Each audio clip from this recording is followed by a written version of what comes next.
This is a conversation with Santiago and Paul. Paul is a longtime immigration reporter for the Tucson Sentinel. And typically, how we do these conversations is we find an AAN reporter who has won an award in the last year, and we highlight them and their work and do a conversation with them. And so, Paul won an award last year in AAN's annual awards for his immigration reporting. And I wanted to pair Paul with Santiago here from the Vera Institute to talk about, the impact that the Trump administration is having on migrant or immigrant communities, and also, the realities that are happening, dispel some myths, talk about ways to do empathetic reporting, where to find facts, right, for your reporters to find the most accurate information about what's going on. So we're going to touch on all of that in this conversation. We've also put together a fact sheet, a resource document for this conversation that I'll put in the chat in just a little bit. It's a Google Doc, so you'll be able to access it and look at it as we're finishing up the conversation. So I'll let Paul and Santiago introduce themselves, and then we'll get started. Paul, you want to go? Sure. I'm Paul Ingram. I'm the senior reporter for the Tucson Sentinel. I've been covering border and immigration for since June of 2012. I had to think about that a little bit. So, and I've worked for the Tucson Sentinel since 2014, specifically on the border and immigration beat, covering Southern Arizona for them, and also doing some other things like environment and politics and things that's needed. Um, I'm originally from Tucson. I grew up here in the West. Worked a couple other places, lived with other few other places, but then came back to Arizona. So, I'm a local. So. Hi, everyone. I'm Santiago Mueckay. My pronouns are he, him, elle. I am the Associate Director of Advocacy at the Vera Institute of Justice. I have been doing immigration work for quite a few years now. I'm also an immigrant myself, DACA recipient, originally from Ecuador. But today I'm going to talk to you a little bit about the work that the Vera Institute of Justice does around access to legal representation and due process, and really how we can be a resource and point you to other organizations that have the most accurate data, and also talk a little bit about messaging and some of the trends that we are seeing. I'm really looking forward to this conversation. Thank you. Thank you both.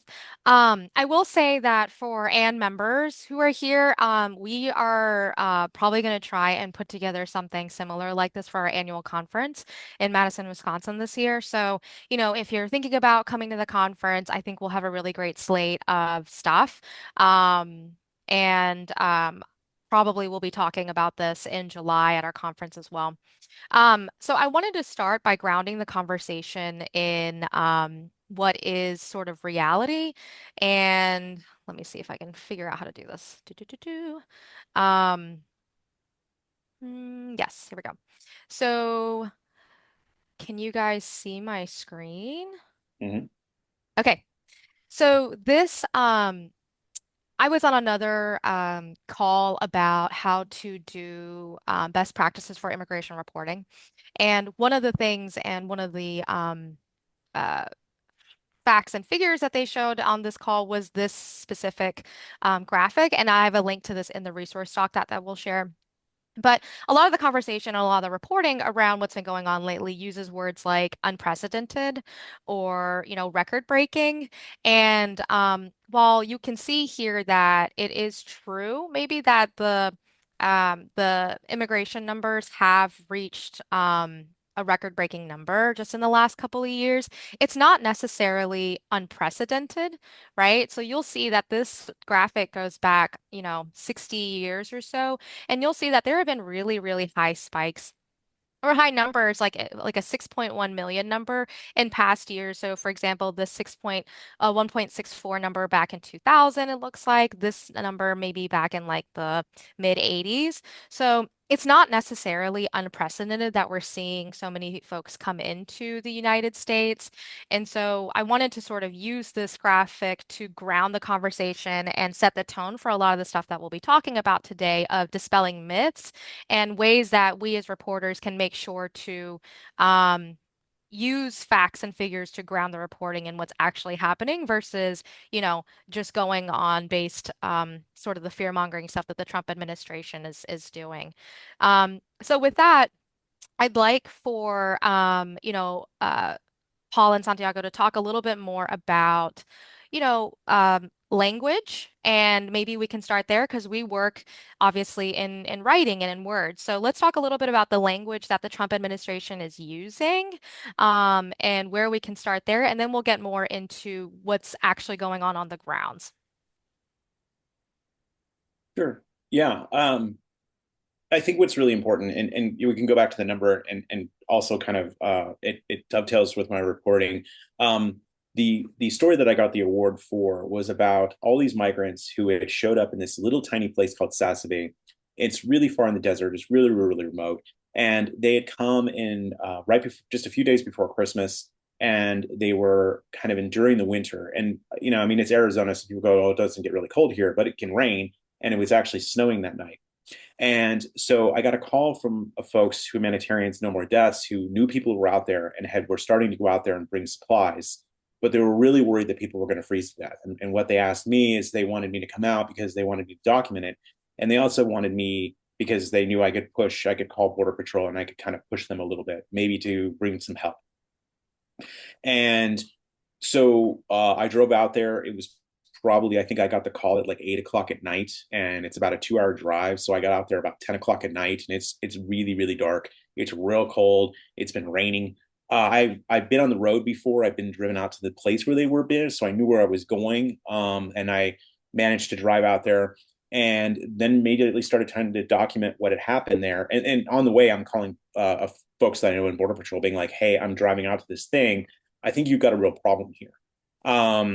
So it's always about that. But the reason I want to in part bring that up is that it's important to note that a lot of the people who showed up in the Biden administration were people who were families or mothers with kids, single adults who were asking for asylum. And those people showed up and they waited for Border Patrol. They actually would stand in line and wait for Border Patrol, and they would stand. And that's very, very different from the 80s, where we saw people, most of those 1.6 million people who were apprehended, those are people who were trying to get across the line to run from Border Patrol. And also during the 2000s, the same thing. They were actually people who were not trying to engage with Border Patrol to seek asylum. They were trying to get past Border Patrol. The other thing to keep in mind, too, is that the agency in the 80s was half the size of what it is now, and it has way less infrastructure, way less technology. The agency is just fundamentally different than it was in the early 2000s before 9/11, and certainly before the agency was in the 80s. So even when we see those numbers, when you say it's unprecedented, we're also in a really different environment. The environment on the border has changed dramatically. It's just fundamentally different. Even in the time that I've covered it, the place in Sassabee used to have a 4-string barbed wire fence, really there for cattle. Now there's a 30-foot high wall, but people were still coming across despite that wall. Yeah, and I think to add to that, and I'm sure this isn't really news to anyone, but the current focus on dehumanizing and criminalizing language, I think, is what is driving the narrative forward. It feels like it is almost like a competition of, which president or which administration has supported more people, and it becomes just a statistics game, and you're focused on the criminality, like are these the good immigrants or the bad immigrants? And I think that that's really one of the key pieces that is missing is this human first language. Instead of focusing on whether someone is an illegal immigrant, maybe focus on, the impact that they're having on their community. Are they a family member? Are they the sole breadwinner? I think similarly, using terms like crisis and surge really reinforces this like nativist policy responses that aren't helpful and are simply dividing us even further. So, focusing on the human first approach and also digging deeper. And I know that we'll talk a little bit more about this later on, but just seeing the statistics really takes away from the actual human impact as well. So pushing back on some of those narratives, I think, is going to be incredibly important. I mean, one thing that I think a lot of reporters fall into is using what I call like water language, which is like flood, surge. There's always this kind of tendency, and the thing about that is of course it makes for a very active verb, or it makes for an active voice in your stories. But on the other hand, it treats people like they're water, that they're an unyielding mass of rather than a bunch of individual people who are all trying to do this, trying to come in this country and and so I think it's really easy to fall in that. And I think even sometimes when we talk about like there's kind of the fight over language, whether someone is undocumented or unauthorized or what that means. I mean, sometimes just in your stories, I mean, just I go, you know what, I'm gonna write people, just people. 3,000 people tried to cross in the United States this week. Like they're all people, and we have to kind of always go back to it. And I think there's this consistency with that language that I think really misses this point all the time. And I think if you lean into this of going, okay, they're families, they're people, they're individuals first, and then there's 750 in this one particular spot today, you can start to feel differently about it. And so I think when you describe that differently, it makes your stories more effective, and it also doesn't buy into the language of treating people as like this mass that creates this unprecedented surge that we have to deal with the most aggressive means possible. Yeah. No, I agree. I think like sometimes people are like a herd of migrants. I'm like, that's just so it's so Yeah, no, dehumanizing, right? yeah, Um, your herd is also bad. yeah. So I did want to talk, right? We're having this conversation, in large part because of what the Trump administration is doing. It is a little bit reactionary. Of course, deportations and ICE has been operating in past administrations. We saw that, right? Like, so we know that the Trump administration isn't necessarily doing anything new in terms of like enforcement. Maybe they're trying to ramp up numbers, but I think there's a lot of confusion. And maybe some disinformation about what's actually happening on the ground in terms of numbers, because of what the Trump administration is putting out. And then there's also, I think, some really important distinctions about what ICE can and can't do right now and how we can, again, ground our reporting in that. So I'm hoping that you guys can talk a little bit about that. So maybe we can start with the first half. Like, what are you seeing that's actually happening right now when it comes to immigration, detainment, deportation versus what the Trump administration is saying it's doing. Yeah, I can get us started on that. I think, as you rightfully mentioned, the immigration system has been systemically dysfunctional for so long. This is not anything new, and it has been punitive, exclusionary, and incredibly difficult to navigate without legal representation. So that remains the same. I think what we are seeing is that some of the recent policy changes, including executive orders, including the first piece of legislation that was signed, the Lacken-Riley Act, um, are just going to continue to worsen the conditions. The proposed expansion of detention beds up to close to 84,000 new beds, including 30,000 new beds in Guantanamo, are part of the plan to continue to expand the already uh, broken and cruel immigration system. I think what is happening currently is that they have all of these ideas, but of course, none of those can be implemented without having the budget for them.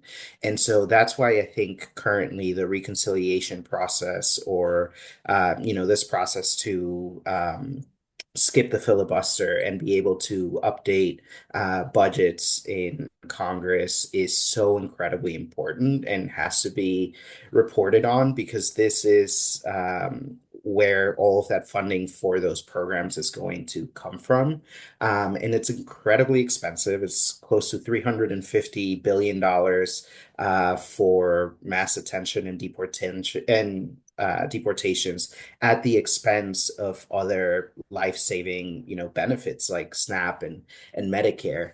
Um, and to ground us all on kind of the impact that the current policy is having. So not even this expanded plan that they are trying to implement, but what we're seeing just during this first month is a massive chilling effect where immigrants are avoiding seeking healthcare, avoiding reporting crimes, or using public services due to fear of enforcement.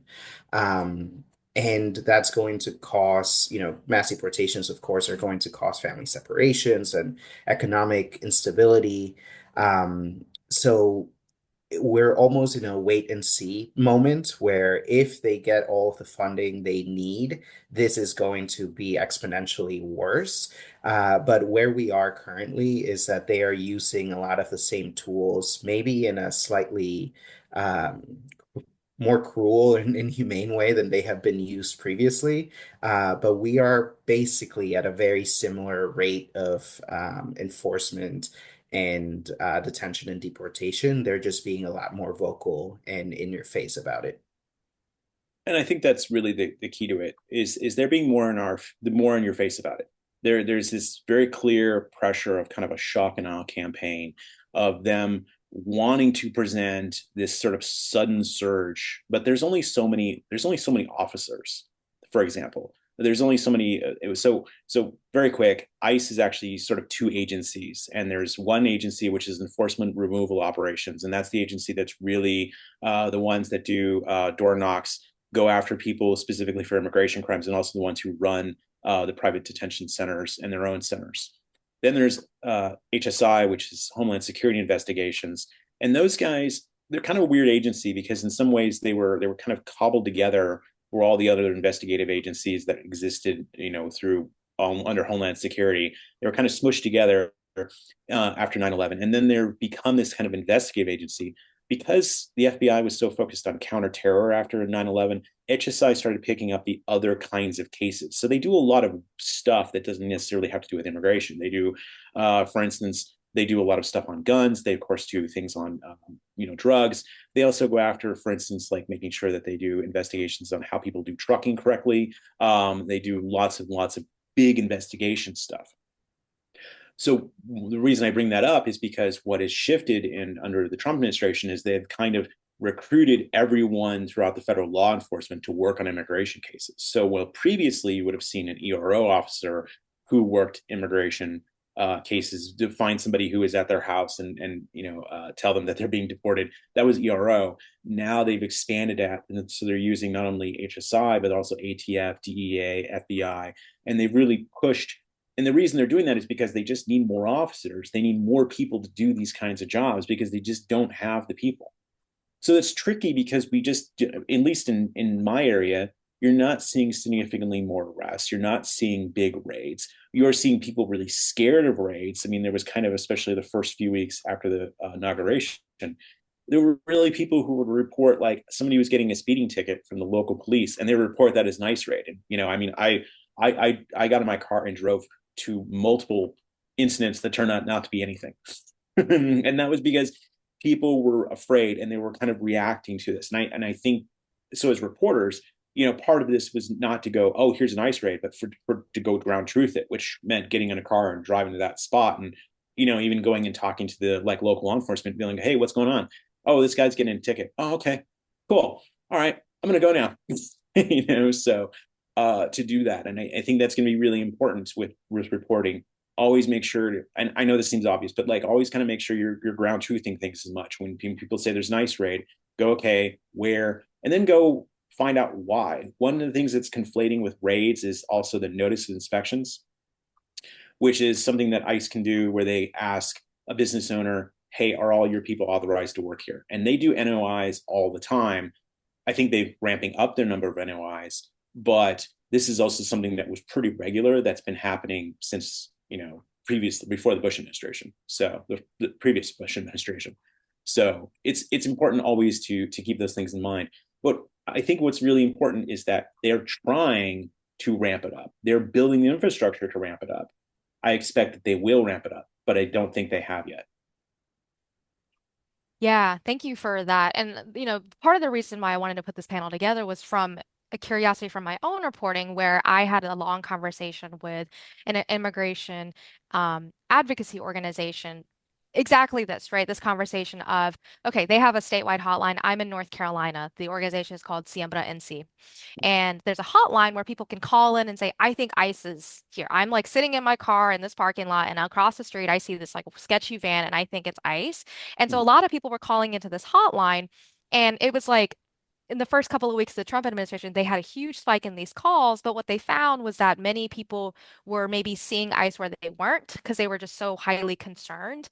And that was causing a lot of confusion amongst the direct community and the immigrant community. And one of the things that they told me, which may or may not be the case in other areas of the country, was that, ICE doesn't typically do raids like at workplaces. Like they have to be able to get into the workplace, and that causes a lot of problems for them. So what they'll often do is if they know that workers live somewhere, they'll try and stake out the house and wait for the worker to, in the early in the morning, walk from their front door to their car or their van, and that's often where they're trying to like get these people. I don't know if that's true from what you guys have seen in your areas. It's not necessarily like they're doing quote unquote like raids. And again, that's not to say that they won't do those and they won't ramp those up. But I think part of our job as reporters is, for me, it was connecting with an organization that knows what's going on exactly and talking to them, right? And saying like exactly, like tell me exactly what's going on here in my community. So that's one advice that I have for reporters is there's likely an immigration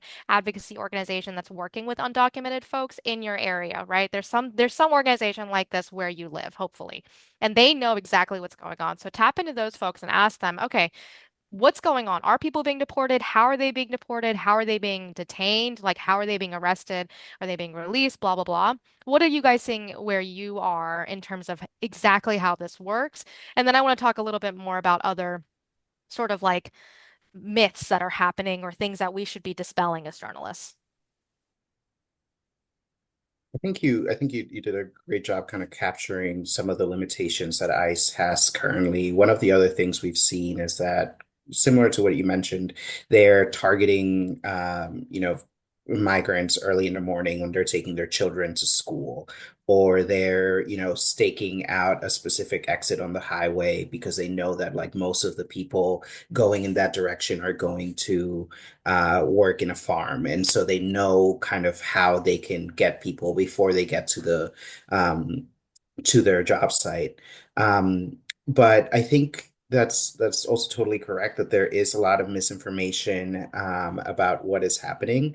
There are some great local organizations doing this work and also some national organizations kind of keeping track of all of the places where there have been, ICE arrests. Um, and I think it's really important to mention that a lot of the times these arrests are happening without warrants. And, we saw the border czar, Holman, mention how in Chicago it was so difficult to get people because they knew what their rights were.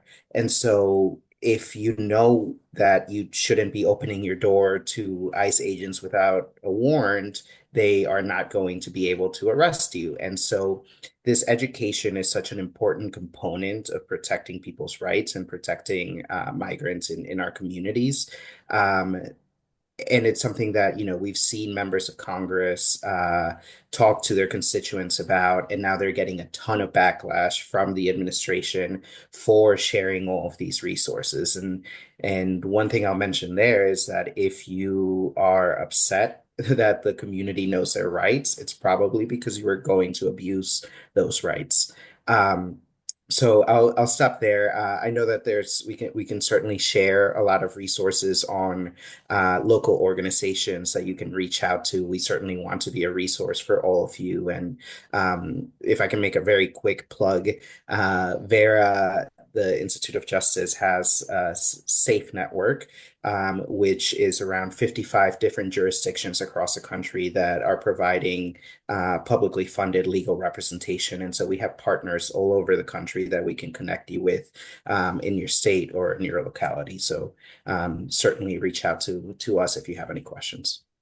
Yeah, and I mean, Sayaka mentioned this too. I mean, you go to local organizations. What I've been doing is I've been going to Know Your Rights sessions. They mostly been at churches, and so you have kind of two couple things. You have the people who are doing the Know Your Rights, who tend to be the people who know what's going on in their community.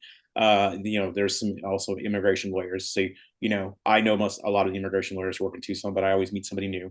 Then there's community members, and it's also kind of I like sometimes when you just say, "Hey, I'm just sort of here.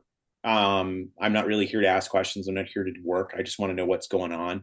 I went to one. I'd gone to a couple of them, and I went to one, and I went in. I was talking to the pastor, and I hadn't met him before, so I was chatting him up, and we were getting a coffee and a donut. And there was another reporter who was from one of the TV stations, and she had her camera and everything with her. And she's like, "Can I come in?" And they're like, "No, you can't come in." And she looked over at me, and she goes, "Why is he here?" And they're like, "We know him." So they eventually they let her in. They didn't want her to have her camera with her. But it was, what's important is to be those kinds of things and go to the Know Your Rights and listen to what they say. And here in Tucson, the folks have been handing out these little red cards, which has a phone number attached, has kind of a quick few references about it. It talks about the difference between administrative and judicial warrants. It's in Spanish and English. They're great little cards. And they've been handing those things out everywhere. And also these yellow signs that basically say you can't come in without a warrant. And these folks have really pushed on this stuff. And so you get to talk with the community and show the community. It's sort of fascinating, yeah, because the red cards, there was not a raid, but there was a notice of inspection. So HSI ICE officers showed up at a bakery, and all these guys had gotten the talk. And so the guy said, "Oh, I need to talk. Can I start asking you questions?" Starts asking the guys questions. He's like, where are you from?" And the guy's like, "Oh, you can't talk to us. You can only talk to the boss." And they wouldn't answer any of his questions. So then he had to hand over the NOI and then leave because he couldn't get anything. So I think it's going to be important for people to understand their rights, understand what they can, and understand. I mean, if ICE shows up with a judicial warrant, yeah, they're going to arrest somebody, but you try, but also don't be a collateral arrest. I mean, that's going to be the next kind of thing is, and which are just arrests that are in addition to this one person that's been targeted or group that's been targeted. It's going to be important for people to understand where they're coming from, what their rights are, and also to stop talking when an ICE officer says, "Hey, where are you from?" So it's really interesting for reporters. I think it's really about connecting with those groups, though. Go find the local Know Your Rights groups. Go find the immigration lawyers. Go, and sometimes a lot of them they're quiet. It's just at a church. If you can find out the churches that are doing those, just go and talk to the pastor. And make yourself, introduce yourself and make it known and saying, "Hey, if you guys have one, can I come?" So. Yeah, thank you. So in the chat, I've put two links to the Know Your Rights cards. You might have seen that those are sort of like making the rounds on social media. A lot of immigrant advocacy organizations are printing these out and handing them out and doing these things. So yeah, these Know Your Rights trainings are a fantastic way for you to get to know your community, get to know the advocates, and then you yourself getting educated on what's going on. One of the things that I like that Siembra and See, the organization in North Carolina that I follow, does is an ICE watch training where they'll train up community members to actually figure out and know when an ICE officer is coming into their neighborhood or if they are, and how to interact with them. As someone who is trying to protect your neighbors, they do these kinds of trainings. And so sitting in on those trainings is actually really interesting and a great story, right? It's like a how like a community is coming together to do like ICE watches on behalf of their neighborhood and communities. So there's a lot of you know, ways to do this kind of reporting. It could just be like sitting in on one of these trainings and writing about the story and things like this. And I'm adding these to the resource doc that we'll share. Um, if you have questions, please put them in the chat and then we'll try to address them either as we go along in the conversation or at the end. And typically our calls for these How I Got That stories are an hour until 1, but I'd like to for this one to go maybe until about 1:15. And if you have to hop off at 1, that's totally fine. We're recording this conversation. It'll live on the AAN website and we'll send it out in an email. So yeah, feel free to put questions in the chat. If you're with a news organization, please put which news organization you're with. We would love to see you. Um, so I guess with that, what are some predominant narratives that you're seeing in media coverage that you either think is positive and helpful or not positive and negative? It's a great question. I mean, there are certainly there's a lot of people who are doing really good reporting about immigration. Who are and sometimes it's the big nationals. It's the New York Times. The New York Times alternates between doing a really good job and doing a poor job depending on the day. Sometimes, but there's also sometimes the LA Times, the Washington Post, etc. And also I like the Arizona Republic, one of our competitors here, also like the small news, some of the small outlets are actually doing, I think, some of the best immigration work because they're really deep in their community and they kind of get it, that they're talking about what's happening in their community and they're community minded. So I think there's lots of good, and I think a lot of people are smartly being a little bit cynical about the narratives of criminality that come out, that because all they will we have the Homeland Security Secretary talking about how everyone's a lawbreaker now. And I mean, it's kind of a funny idea because I mean, if you really think about it, I mean, most of us broken the law. Like I bet half the people on this call like sped this morning when they went to work, or broke some traffic law this morning. Probably somebody jaywalked. We all kind of break the law a little bit, but we don't suddenly go, well, that requires you to be put in jail or exiled from the United States because you were driving too fast. So always keeping that in mind. And one thing about immigration is immigration used to be a civil system. It was really built as a civil system, and that's one of the reasons that like immigrants who are facing deportation don't get lawyers.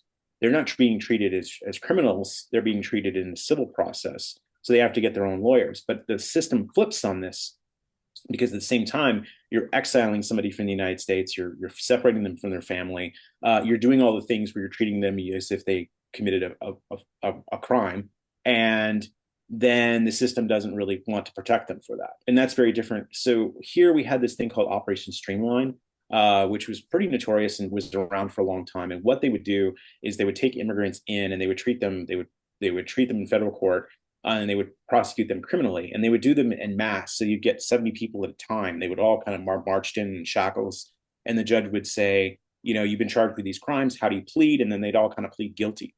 Eventually, there were some challenges to it, and they started breaking them into groups of 5. So then they did this, group of 5, group of 5, group of 5. But one thing you always saw is they had this, a few minutes with a lawyer who would kind of explain things to them a little bit, but it was pretty clear to me later when I meet these people who had been deported in Nogales that they had no idea what they'd agreed to.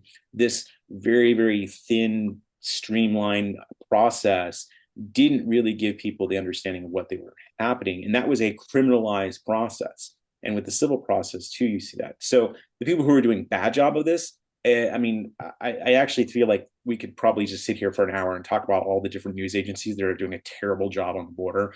And that's not to mention the like YouTube channels that are run by militias and all these other groups who talk about, they would go and talk about people who were waiting for asylum who would stand in line. And I had a group of guys that were all from Nepal. It was kind of cold. I drove out there. It was getting cold, and the humanitarians were actually taking people and driving them to a camp. And so I was out there and they were cold, and they said, "Can you drive these guys?" And I was like, "I'm not going to drive these guys." I go, "But they can hang out in my car." So they hung out in my car. We listened to music. We tried to play with my satellite radio to find a station that they liked, which we couldn't do that. We finally settled on a good hip hop channel. If they were criminals, they would have robbed me and taken my car. But instead, these are 4 guys who hung out with me and ate Cliff Bars and listened to a hip hop channel. And we tried to talk, but we just didn't share a single language. They didn't speak any Spanish or English, and I didn't speak Hindu. So it was, but we still made it work. And so the narrative is always that these people are coming to the country to do something. And you really see very quickly that 99% of the people who are here are just coming here for opportunity or coming here for protection. And so anytime you see somebody talk about like inherently the criminality of somebody as their first thing, you always have to go, well, wait, maybe this particular person has problems, but we also have to back away from this narrative. So I think Border Patrol always talks about they intercept 10,000 people and they put up one guy who's been accused of sex crimes. And they go, well, here's the guy we caught. And you're like, yeah, but there's 9,000 people that you're not talking about. Why? Because they don't have a criminal record. They don't have a criminal history. Yeah, I think you hit the nail on the head there. A lot of the times, we talk about immigration hearings as a death penalty case being heard in a traffic court, Mm-hmm. right? It is a civil matter, and where in criminal court you're guaranteed a lawyer, in immigration court you are not. And I think similarly, I have a stat here of the more than 1.7 million people whose deportation proceedings began last fiscal year, less than 0.5% were facing deportation on a criminal charge. So totally right, 99.5%. And I think it's also important to note that, again, everyone has their own different stories. Out of those 0.5%, 22% of them were victims of crimes themselves. So it's really important to understand kind of the full picture and not just treat it as a numbers game and look at the enforcement numbers and compare one administration to the other. Um, I think the other kind of narrative that is missing from the conversation is about how immigrants are an integral part of our communities. And so we tend to respond to the administration's narrative about and rhetoric about criminality, but no one is really talking about, again, the 99.5% of people who are community members with deep roots in the community. We're also, not talking about the fact that one out of every four children in the United States has an immigrant parent. That's close to 18 million children. The majority of them, close to 86% of them, are US citizens who have an immigrant parent. And so when you look at enforcement numbers, we are talking about family separations and separating US citizens from their parents and family members. So on the one hand, it's this criminality rhetoric, and then on the other hand is the missing alternative reporting on how important people are to their communities. Immigrants pay taxes, immigrants grow the labor force. There's so many states, and the country as a whole has seen a declining birth rate. And what is the solution to that? Migration. But no one is talking about that because we're falling into having to respond to this criminality issue. And so I certainly think that it's a piece of the puzzle that is missing currently. Yeah, I mean, Yeah. I think about the people. There was a group of people who did what's called they went to sanctuary. They actually stayed at a church, and to seek protection because they were facing an order of deportation. And there was one guy. His name was Daniel, and he was going to go. And one thing became very clear in talking to him. His wife was a legal permanent resident. His kids were U.S. citizens. Their family dynamic under their immigration status was just kind of just complex. And the government wanted to deport him, and they wanted to deport him because he had an illegal entry case that was like 12 years old at the time. So he'd crossed the U.S. Mexico border once, and they found him. He was doing ICE check-ins at the time. So he was coming to the agency and saying, "Hey, I'm here," and the agency, "Okay, you can stay for another 6 months." And so, with that, what we was in talking to them is he had 4 jobs. He was working on all these jobs because he was really trying to build a business with his wife and work on it. And they were trying to, of course, pay for things for the kids. They had a relationship with their local churches. They had lots of connections. And and then another woman who took sanctuary, and in one of the churches. I mean, she was an accountant. She was a trained accountant in Mexico, had come to the United States, had got her certification, and she was doing accounting for all the other immigrant businesses, and was doing really well at that when they didn't want to deport her. So yeah, I mean, San Diego is exactly right. These are people who are connected in the community and they have relationships in the community. And you will see with lots and lots of families, there's this kind of complexity with their immigration status. You'll have U.S. citizens mixed in with legal permanent residents, and then people who have no status at all. If the government really wanted to fix the problem with it, they would just give the people, there'd be an easy pathway to legal status. But there just isn't. That system is outrageously complicated. It takes forever. It's really, really not working. And so that's why we have one of the biggest, kind of unauthorized populations in the world, is in part because we just don't have a good structure that's really about the way that the law works, that we could just fix. Congress could fix this easily of saying, yeah, verily, all these people are now legal permanent residents. Done. We have chosen not to do that.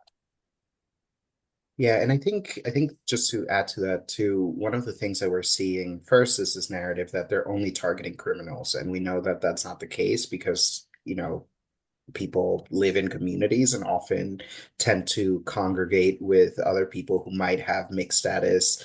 And then the other thing that we're seeing is that, they're talking about only targeting undocumented immigrants, but that's not true at all. There's individuals with green cards who are targeted. There's citizens who are targeted, and who, have gone through the deportation and the detention system. And once you're caught up in that system without access to legal representation, it's almost impossible to get out. And so I would just highlight the fact that, it's not just criminals and it's not just undocumented folks, but really it's anyone and everyone that they believe shouldn't be in this country. Yeah, I don't remember. The stat was from Track at one point that people who had legal representation, I think, were 14 times more likely to be able to stay in the United States than if not, which is just like that's astounding, right? And so the idea of that people who end up in these cases are often because they get in the most trouble because they just don't have a lawyer. Um, so it's and that's the way the system is built, again, because it was built as a civil system, but it has all these kind of criminal penalties attached. And so the federal government is often has played both ways in this of going, well, it's a civil process. We don't need to give you a lawyer, but we're going to treat you like a criminal. So One of the things that I wanted to ask is because there's so much, misinformation out there, and we know that the Trump administration is pretty much doing everything it can to ensure that the narratives that it's putting out is what's getting disseminated, right?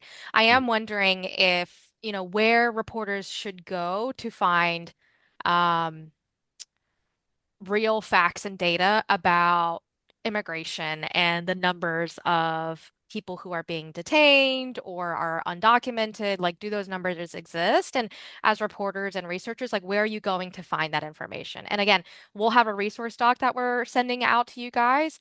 Vera has put together a really great resource doc that was already linked in the chat, and a lot of that will be in there. But I'm wondering if there are a couple sources that you guys are sort of constantly going to check for numbers and data.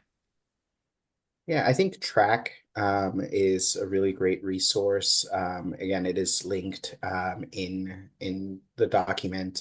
One of the issues with just looking at the White House data or ICE data is that oftentimes it's either misleading or incorrect. Especially data that's coming out daily. I know at the beginning of the administration, they were putting ICE arrests and detentions, almost daily reports. And what we have found from the previous time that they were in office is that most of the time, this kind of like daily statistics are incredibly error prone, or, misleading in some way. So I would point to Track, to Vera. We have a lot of resources on our website, both on immigration court, on detention and other enforcement. Um, and I would just say, I'm sure you all know this, but just like check multiple sources because if you're only looking at the quote unquote official sources, it's very likely that those are wrong or misleading in some way. Yeah, for a lot of those things, I mean, track is one of the best, is like the best thing ever. As soon as anybody gets on like the border immigration beat, I show them track because track has a lot of data. The thing that's really nice about track, and I think is always worth doing, is they kind of have kind of contextual data, so you can get local data also. But so you can go look up, like I can go look up Tucson, I can go look up Phoenix, and I can compare those two numbers. I can look up Arizona numbers and I can look up national numbers. So you get to do some nice comparisons. Always kind of think about apples to apples comparisons. And if you're like, well, how many immigration arrests were there in Tucson? How many people are in detention?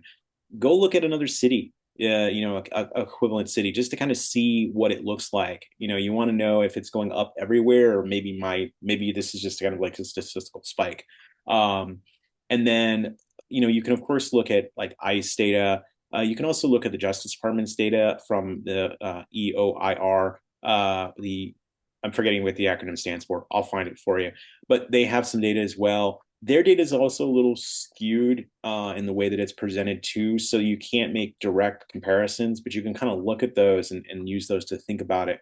And then Border Patrol data will show you what's happening of course, in the border, and also at the ports. So you can use that data. That data is updated monthly, and that's the Border Patrol OFO data is some of the best data out there in terms of what the federal government's doing. ICE's data is probably the worst. Um, so I don't know how, those two agencies have managed to be so divergent in how they do things, but they really are. Um, and so, kind of look at that. So, and, one thing too, I think is really worth doing is if you start pulling data from somebody and you're looking at data again and again and again, just start like make your own database. I do mine and then I can make really good comparisons of, this month to this month, this presidential administration, it's a great one. You can do sort of subtle things and play with the data. So, sit there and download some of the data and put it into your own spreadsheets and play with it. And that way, if the official government source like goes away, which some of them might, then you can go, yeah, well, at least I have old data. And so you can kind of keep that a little bit as you're doing it. So you always just kind of keep that in mind. I think really like trying to make apples to apples comparisons to things. And so DHS Secretary Nome the other day, she said there was a 600% increase in the number of immigration arrests. And like, I don't know what that number is because I don't know what it's based on. I have a guess of what it's based on, and I don't know what the other number is. Don't write that story. Like when DHS says, I'm going to write it in a story that's about the data, but I'm going to mention that, there's other data sources and I just don't know what it is. When somebody administration says, well, we're done 6 times as much, you go, well, compared to what, and what did you get to? And if they don't tell you those two numbers, then I think it's a little bit suspect. And I think we'll see a lot from that. Especially the way this administration is operating, they're going to make really broad claims and they're not going to want to back it up. And so don't just write the story, immigration up, arrest up 6 times, sixfold. You're going to want to put some context in that and just always keep that in mind. Can I put this in context? How do I put this in context? And try to kind of attack it as much as you can with all the different information sources. And you may just be like, I can't prove this. Like, I can't show that they're right about this. Maybe that's the story, but talk about it. Yeah, I think another kind of great example of this was at the height of like COVID and the use of Title 42. And, we were seeing all of this massive numbers of encounters at the border. But when you actually break it down, it was oftentimes the same person trying to enter the country to seek asylum or simply to reunite with family members, etc. Then they would be expelled and they would try again through another port of entry. And it's the same person, but it's being counted multiple times. So certainly question, all of the numbers. I think especially more now, but at any given time. And one other kind of quick plug I'll say is that, the Vera Institute of Justice, we have an incredible research team that is looking at all of this data. And so if you do have any questions, I'm basically volunteering them to help answer some of those questions for you because it can be really it's not very transparent and it's very difficult to understand, especially kind of looking from one administration to the other. So certainly reach out if you do have any questions, and we might be able to help get some additional transparency into the process. Yeah, I mean these guys, the institute is remarkably helpful. They have great data. I use them. I've used them in multiple stories. I have no idea. I lost count at this point. It's like track. I just anytime I needed data, I go, oh, let's go see who has it. And those are the two that I have, like at least the two that I bookmarked that I use all the time. So yeah, I agree. Anytime you can kind of like go interrogate the data is great. And if you can have somebody kind of help you do it, it's great. And same thing with track is also really good about I've called them up and go, I don't understand this data. I don't understand what it's telling me. And they go, oh, okay. And then they explain it to me and I go, oh, brilliant. All right. I did understand it. I'm just, I wanted somebody smarter than me to explain it to me. So, and you can do that kind of work all the time. Yeah. So we're getting towards the end. And again, some contact information for both Santiago and Paul will be in this resource doc that I'll share. Lastly, to get started on these stories, right? Because AAN Publishers, we have papers all across the country. How do you go about sourcing these stories, right? A lot of times the status of these immigrants is sort of up in the air or they're undocumented, so they may be, wary to talk to reporters. For reporters who want to do these kinds of stories, how would you recommend getting started on stories like the sourcing? And I wanted to talk about how you honor like anonymity and stuff like that and some of the sensitive information. How do you go about doing that? I mean, I think showing up to community events, to church events, to anything that's kind of open to the public, where you kind of know that these communities would be there, show up, leave your camera in the car, stick a little notebook in your back pocket, put your press pass in your back pocket, you know, and go in and kind of talk to people and introduce yourself. If it's a church, go. With some of them, I have a relationship with the pastors that I've sort of built up because I said, hey, called them up and said, hey, I know you're doing a lot of work with immigrants. Can I buy you coffee and ask you some questions and get to know the pastors, or other field folks in the churches. If it's community event, and then also like any of the local groups. I mean, in Tucson, we have a good number of activist groups. I'm friends and talk to the people all the time, with a group like Derechos Humanos. I just make sure that you go in and talk to people. When you're going to talk to immigrants, people and so I say immigrants because I don't know what their status is. There's a good question about like how do I describe people? Immigrants are someone who are in the country who weren't born here, right? Migrants are people who are moving, right? I always think of people who are in the process of moving. So they've been here for a little while. They're not migrants anymore. They're immigrants. And then, how do you, ask them questions? Don't immediately go, hey, so what's your legal status? I mean, ask them questions about themselves. One thing too, I see a lot of reporters do, which is sometimes when they start talking to somebody, this especially happens on the border, people will go, well, why did you come to the United States? That's the wrong question. The question you're asking for somebody is, why did you leave home? And those are different answers. I often find if I say, why did you come to the United States? I get what is essentially like an opportunity resume, where people were like, I want to come to the United States because it's a great country, et cetera, et cetera, et cetera. And I go, well, why'd you leave home? Oh, this gang murdered my uncle. By the way, do you want to, here's the newspaper article about him. We had to flee our home because the gang said they would come and kill us all the next day. Those are different answers. Those are different questions. So always kind of think about what your questions are and how you're relating to people. But don't immediately go, what's your status? Because then they're like, do you work for ICE? You want to just talk to people about who they are and where they are and why they're at the thing that they're at. And then, you'll find pretty quickly people kind of tell you stories, and people actually, I've been really surprised how much people have told me about their lives. I think actually people really want to share their lives and be understood. And, and then of course you do think, well, can I write this down? And then people will ask, how do you handle anonymity? It's always about protection. um, with people is you really have to think about like what's their risk. Someone who's on the border, who's crossing, who's in the midst of crossing, is in an incredibly vulnerable spot. Just I can't think enough about how vulnerable they are at that moment. If they want to be go by just the first name, great. If they want to obfuscate, they say, please don't take my picture. Okay, deal. People who are in the country who have been here for a while, their risk may be a little bit different, but they may be really worried about deportation. And so they say, can you just use my first name? Yeah, no problem. I've had people say, well, my name's this, but can I go by Maria? Yeah, okay. I write down their real name. I know who they are. I know who they are. My editor can know who they are if he asks. But the readers doesn't necessarily need to know that. Maria or Jose are perfect sometimes of kind of describing, and then they get to really talk about those things. So I always think it's important to give people some protection. A lot of people, though, they're perfectly happy like getting their photo taken and telling you their whole name and their entire story, and let them go and let them do that if they want to, and make sure they understand that there may be some risk in that, and kind of explain who you are. And explain what you do and explain why you're doing it. And I always tell them about the Tucson Sentinel because a lot of times they don't know what the Tucson Sentinel is. So we get to talk about that for a minute too. So always go that, but go to where people are.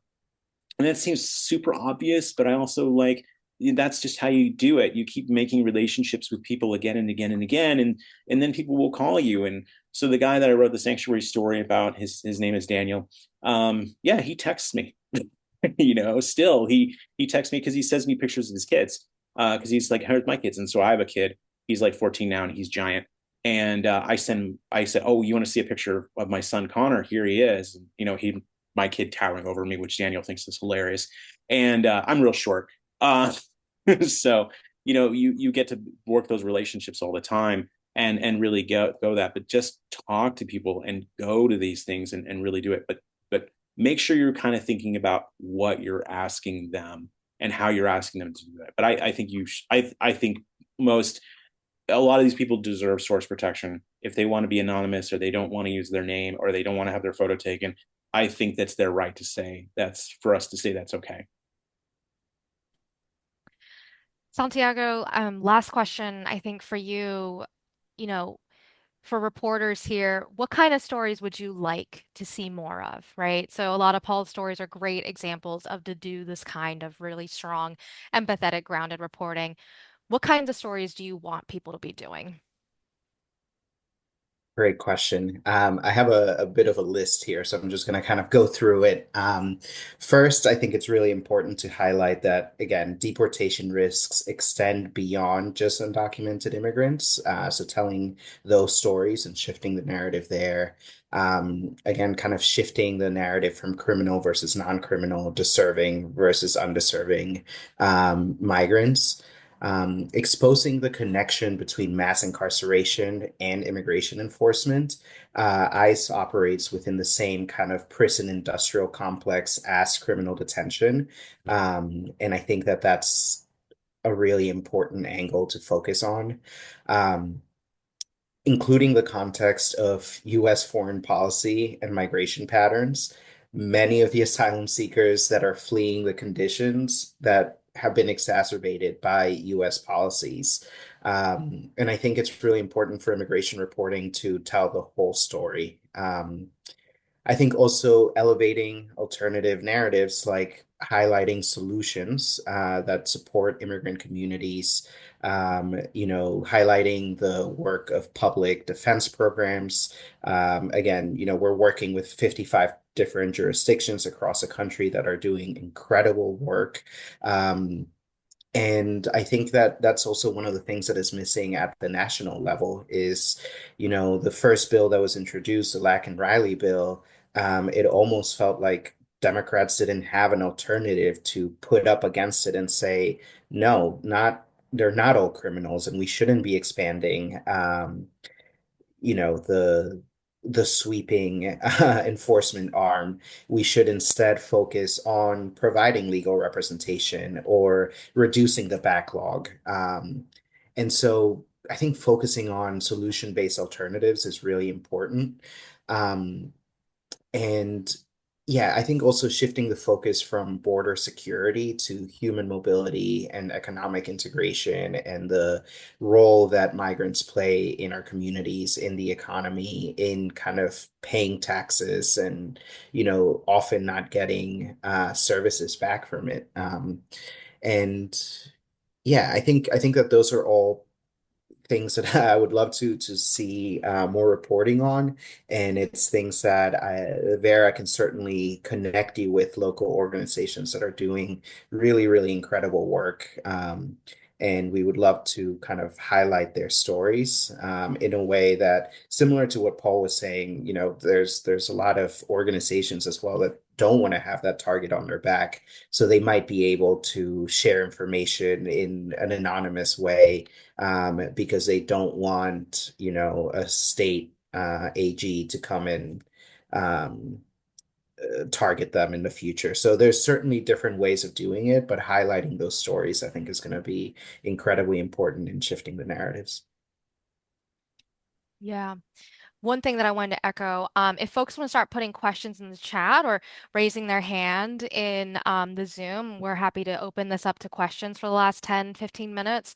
But as we get those questions, one of the things I'll echo is that, being connected to an organization or organizations that are working on the ground with immigrants is really obviously useful because it's easier to source. But it also helps to be aware of, again, what's going on directly in your community. One of the things that I wasn't aware of and that I realized in the last couple of weeks is that I think many of the people who are being deported are actually of Asian descent, which was surprising to me. And that is true in North Carolina. And I think so much of the conversation about immigration and particularly undocumented folks is folks who are from Latin America or Central America. And while that is definitely true, and there are undocumented folks from those countries, there's also so many people who are undocumented who are from Asian countries. So my next note for reporting out a story like this is connecting to the Asian advocacy organization that works across North Carolina and saying, okay, like, you know, they were saying that like ICE went and deported, three Indian folks like a couple weeks ago and like telling that story. And it's like, what does that look like on the grounds? And so it also will help you sort of dispel some of those maybe preconceived notions that you may have that I had as a reporter. Um, so yeah, thank you both for the conversation. Do folks have questions? You're welcome to put them in the chat, raise your hand, turn on your mics, or do the raise your hand in Zoom. I'm going to go ahead and share the link to this resource document that I've put together here. And Todd will send out the link to this recording and this resource document after our call. But if anybody has any questions, you're welcome to unmute and ask that question now. Hi, I have a question. I put it in the chat earlier. I'm a reporter at the Portland Press Herald in Maine, and I am curious if there's a resource that you would refer us to for some of these terms that we see out there, especially like used by lawmakers, like illegal, undocumented, unauthorized. Like, what are the differences? And if I'm going to like repeat that language, like, am I using it the right way? Yeah, I think I added a comment in here. Oh, you did? I Okay. would yeah, I would point you to the National Immigration Law Center. They have a glossary of immigration terms and kind of frequently published guidance on appropriate language to use. American Immigration Council has some really great fact sheets that kind of explain all the different terms and I think are really helpful. And then I see a couple of other resources here as Okay. well in that comment. But yeah, I think the other suggestion, and I mentioned this earlier, is to take all those terms and if you have any questions, just make them you know, human focused and people focused and just talk about people and not necessarily as undocumented or illegal. And I think that should certainly help with figuring out the best terms to use. I mean, that's always how I write it in writing stories. There's sometimes kind of in the lead, maybe you use illegal immigrants. I try to avoid the term because I don't really like it. I also don't like undocumented. The issue with a lot of people is not that they don't have documents. The issue is that they have the wrong documents, so unauthorized, just kind of clunky.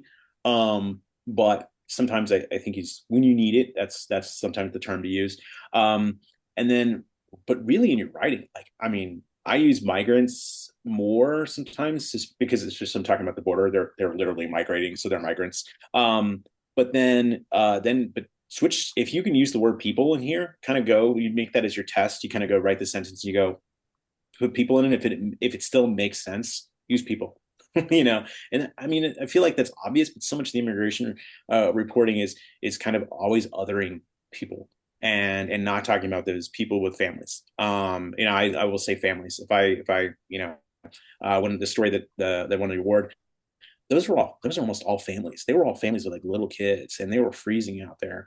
And if you go, well, migrants are cold, people are like, yeah, who cares? You're like, this little kid's lips are turning blue.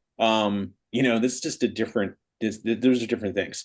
And I think we always just kind of shift. So don't worry too much about it. But I think undocumented is, I get why people like the term and the discussion of it. I think it's inaccurate. I don't think it's necessarily the right term. But I think immigrants is always the right term. It's sort of your big umbrella word. Migrants, if they're coming to your place, if they're to your community, they're migrants. If they've been there for a while, they're immigrants. But you can just say, or community members, or you can sort of always kind of think like, not that there's some new group who came unless they're just got off the bus, but that they're part of your community. They're people who live here, and so Tucsonans, if I write about them, I'd call them Tucsonans.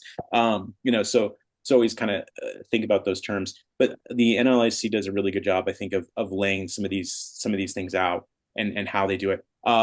Obviously, your local politicians or your national politicians, you're going to use the term illegals. No, it's wrong.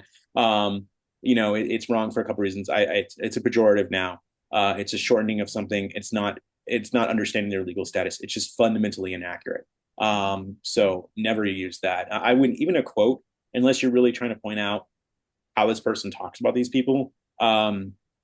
Avoid it, cut it out. It doesn't need it. Explain it to the reader and explain. We often explain things to readers.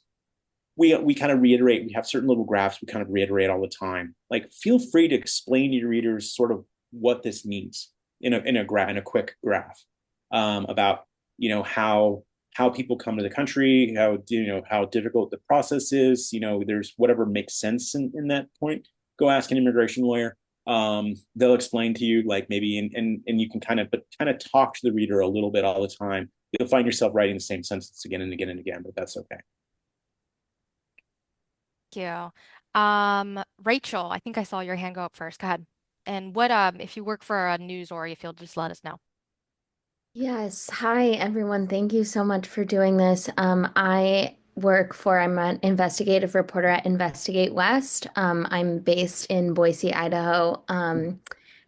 And I cover migrant labor mostly, but that's involved just a lot of immigration stuff in general, since the election. So I have a question, maybe it's mostly for Paul.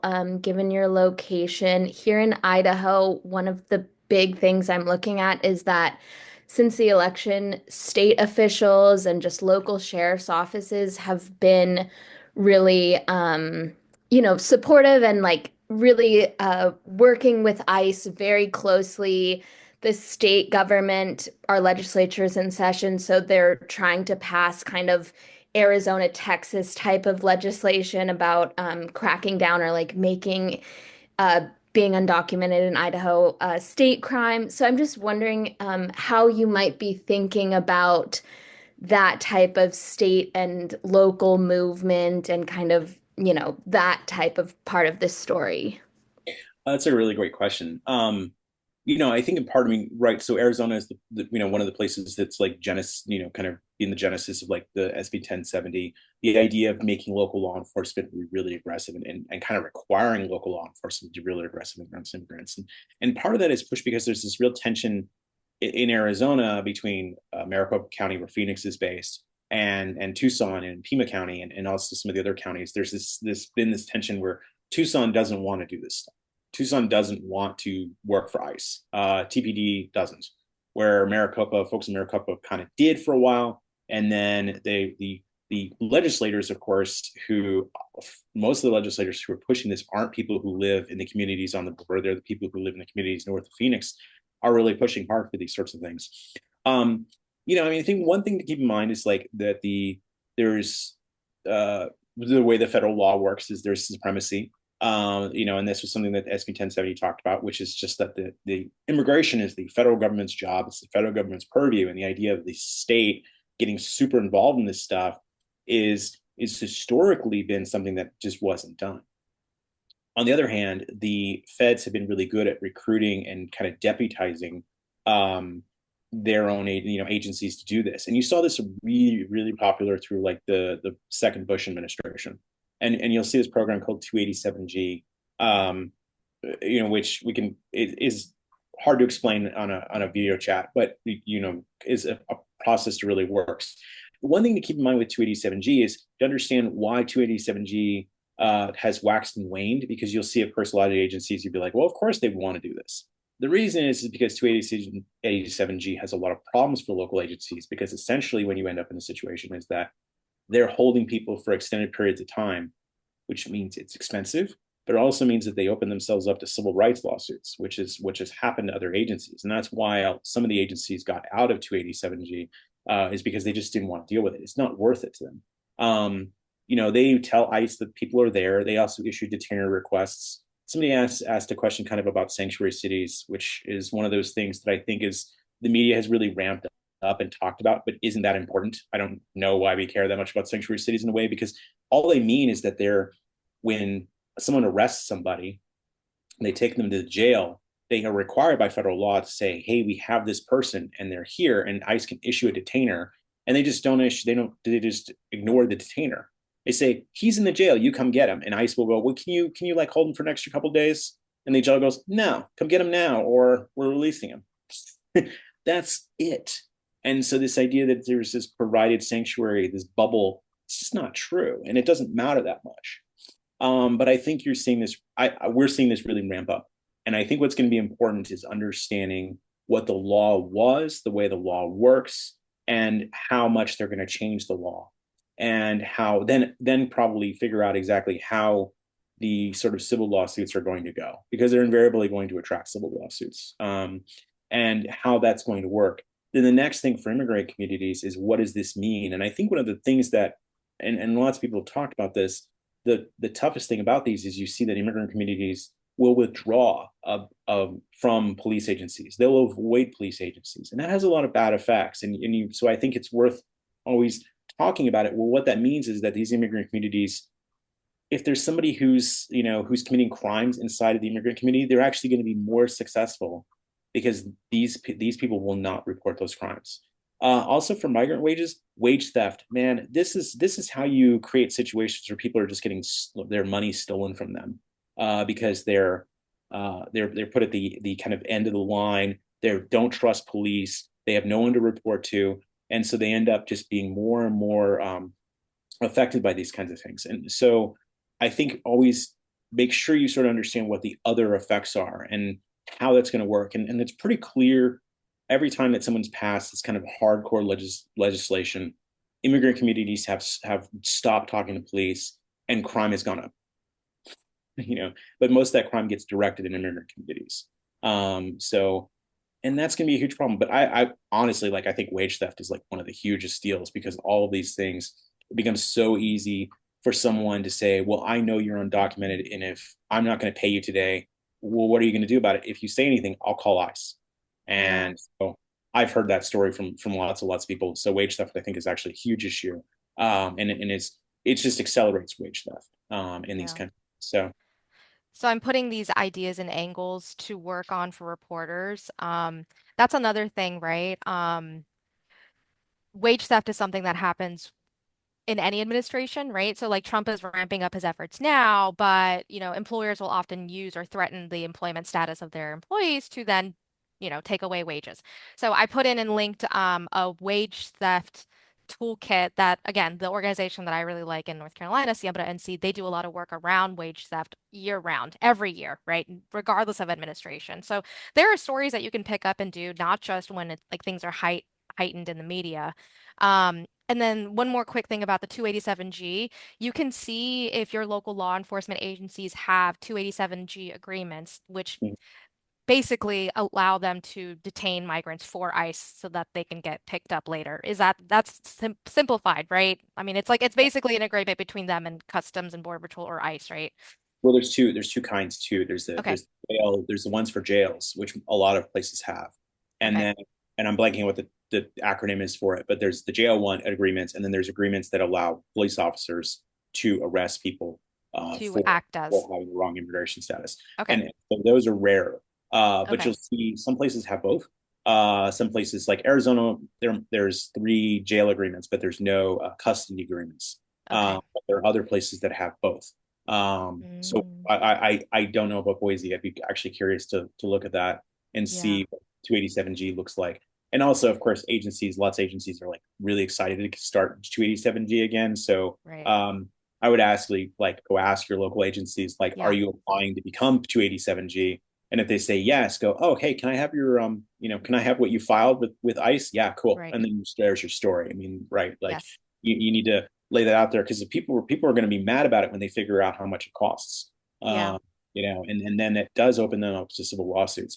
Part of it is because ICE doesn't have the manpower to go grab people, and so they're prioritizing. So if Right. your jail in Boise has somebody that they're not focused on, and they're halfway across the state that day, they're just going to leave that person there, and that puts the jail into a position where they've held somebody, you know, 24, 40, 48, 30, 36 hours longer than they should have. Right. And that causes a real problem.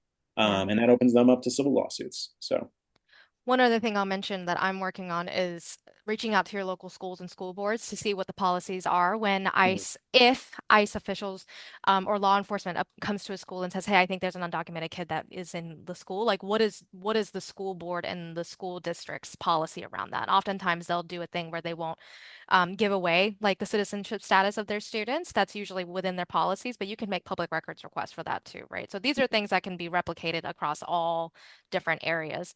One last question from Gabby, and then I think we'll have to wrap up.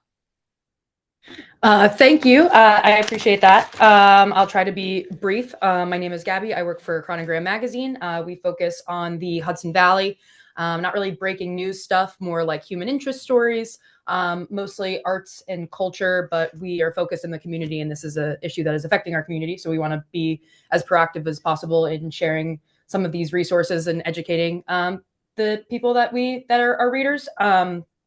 So we know from a report that was done by another reporter in this chat. Her name is Maria. She works for the Times-Union.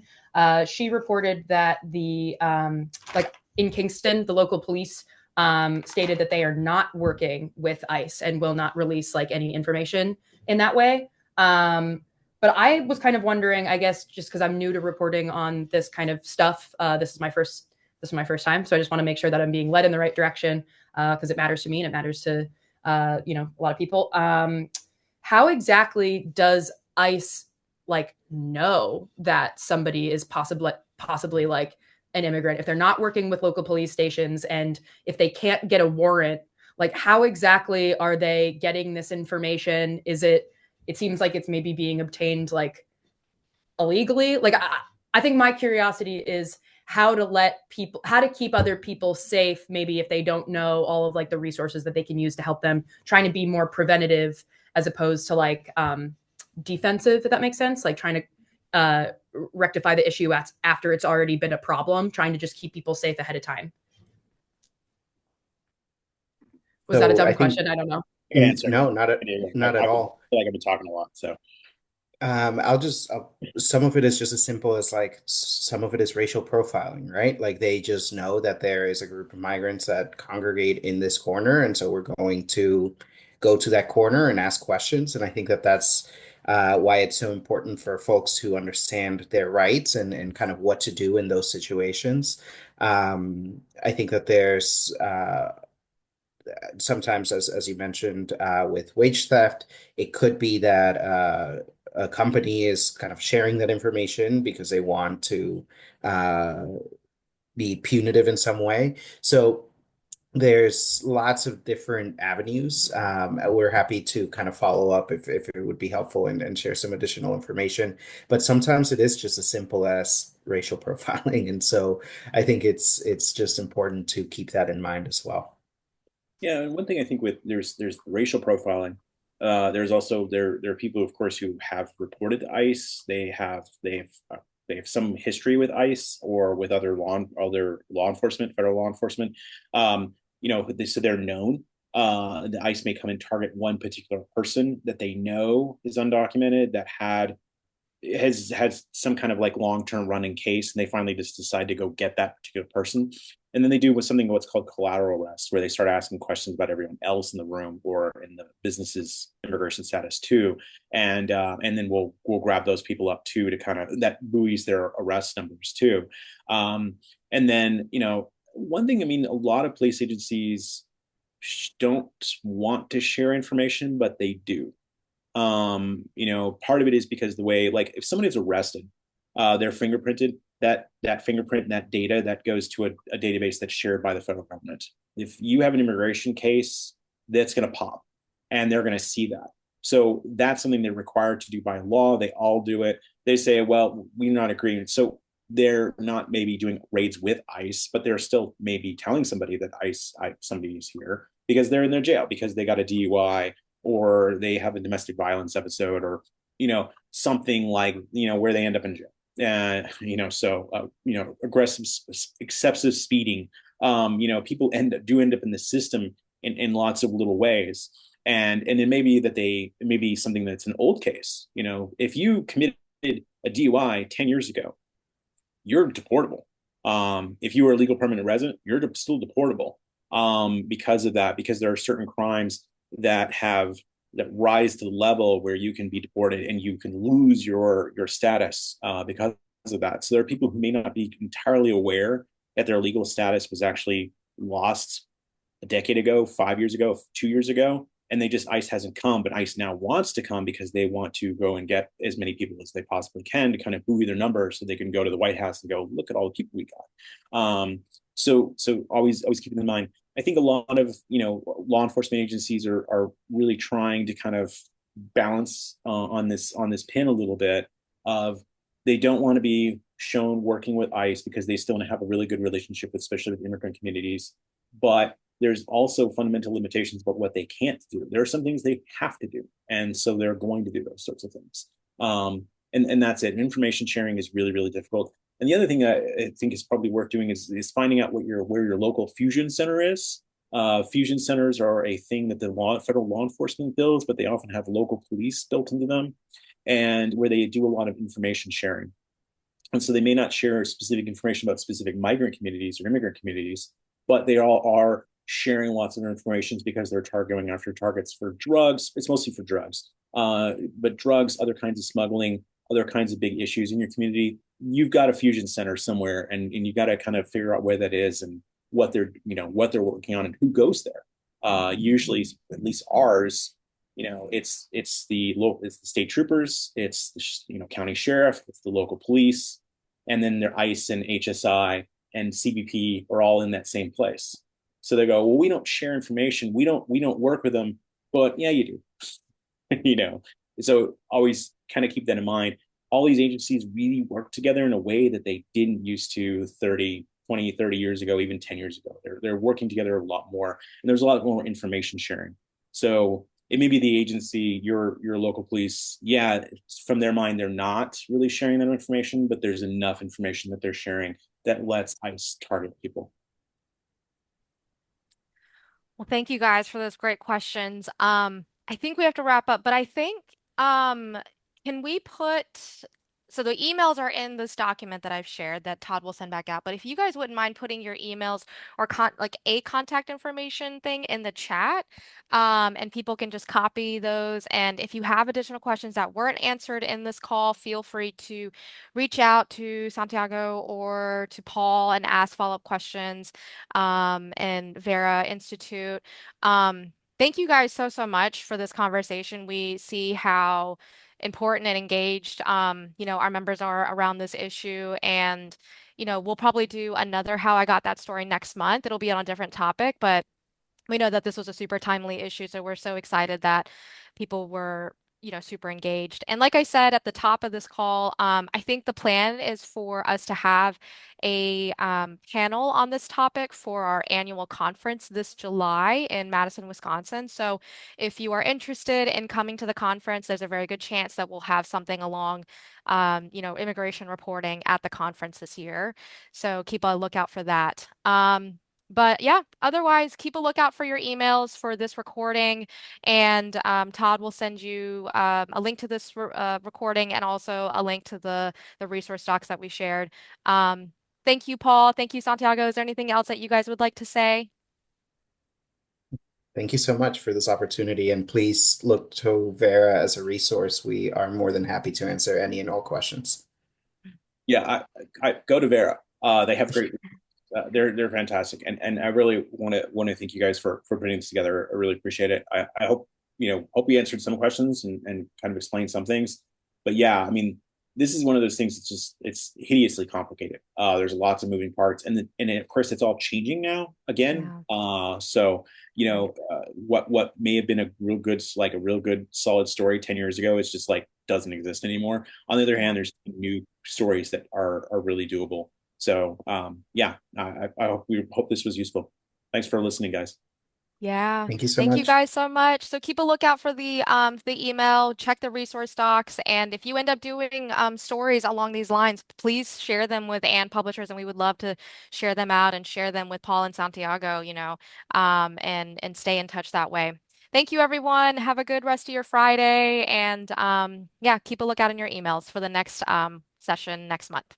Thank you, everyone. Thanks, guys.